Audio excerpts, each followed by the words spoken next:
విజ్ఞానం ఆకాశపు టంచులనే తాకుతున్నా,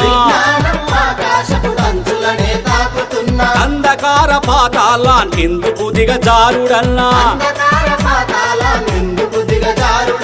ఆధునికత అంటే మూగ జీవుల బలి చేయడమా, ఆధునికత అంటే మూగ జీవుల బలి చేయడమా, ఆటవికపు అలవాట్లను కొనసాగిస్తుండడమా